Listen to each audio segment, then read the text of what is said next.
আমাদের দেশের কিছু আজব পাবলিক, যেমন কোনো কালো ছেলে যদি কোনো ফর্সা মেয়েকে বিয়ে করে তাহলে সবাই বলবে কি সুন্দর দেখতে লাগছে দুজনকে, কত সুন্দর মানিয়েছে, দেখো একদম যেন রাধা কৃষ্ণ শিব পার্বতী।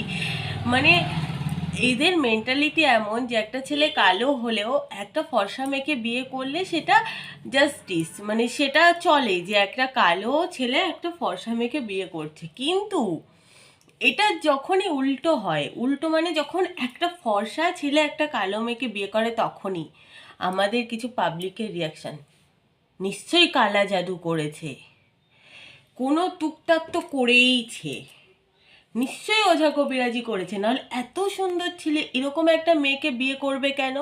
এত সুন্দর রাজপুত্রর মতো দেখতে ছেলে এরকম একটা ডাইনি দেখতে মেয়েকে কেন বিয়ে করছে?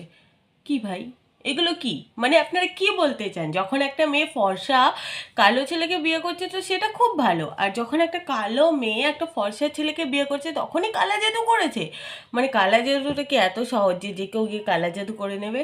আর আমাদের বাঙালিদের মধ্যে তো একটা কথাই আছে যে বাঙালিরা ভালো কালা জাদু জানে। কে বলেছে ভাই? কে বলেছে?